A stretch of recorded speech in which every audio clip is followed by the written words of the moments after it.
নমস্কার বন্ধুরা, সোমাস ফ্যামিলি কিচেনে আপনাদের সবাইকে স্বাগত। আজকে আমি বানাবো চারাপোনা মাছের ঝাল। বাচ্চা বড় সবাই এই মাছটাকে কিছুটা অ্যাভয়েড করেই চলে এর কাঁটার জন্য, কিন্তু একটু এইভাবে আমার সাথে বানিয়ে দেখুন, কথা দিচ্ছি খুব ভালো লাগবে। এর জন্য আমি একটা গ্রাইন্ডারের মধ্যে 4 চামচ কালো সর্ষে, 2 চামচ সাদা সর্ষে, 2 চামচ পোস্ত,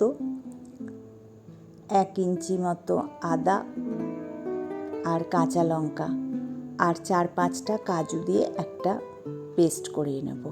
কাজু বাদামটা অপশনাল, আপনারা দিতেও পারেন নাও দিতে পারেন, কিন্তু দিলে কি হয়, সর্ষের যেই তেতো ভাবটা থাকে না একদমই।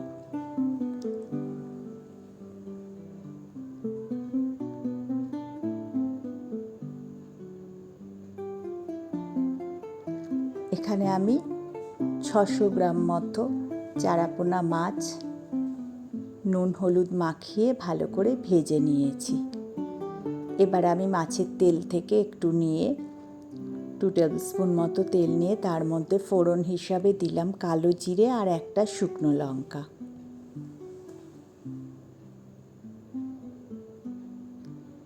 একটু ফোড়নটা আমি ভাজা ভাজা করে নেব।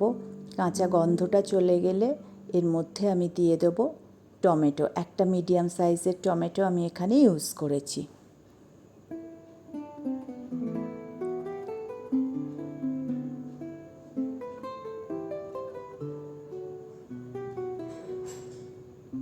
টমেটোটা একটু সফট হয়ে গেছে একদমই। এবার এর মধ্যে আমি বাটা মশলাটা দিয়ে দেবো।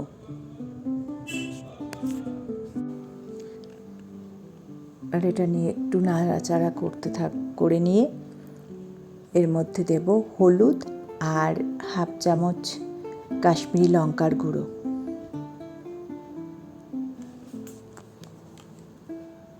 মশলাটা থেকে তেল বেরোচ্ছে। এবার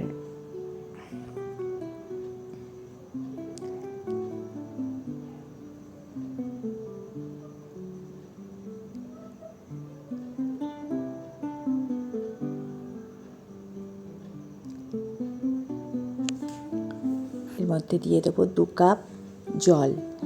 এটা খুব ঝোল হবে না, একটু গা মাখা টাইপই হবে।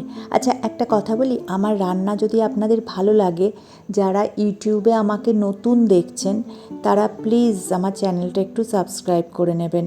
আর ফেসবুকে যারা দেখছেন তারা সোমাস ফ্যামিলি কিচেন আমার যে পেজটা আছে সেটা একটু ফলো করে নেবেন আর একটু লাইক দেবেন যদি ভালো লাগে। আচ্ছা, এবার ঝোলটা ফুটে উঠেছে, এর মধ্যে আমি মাছগুলো ছেড়ে দেবো।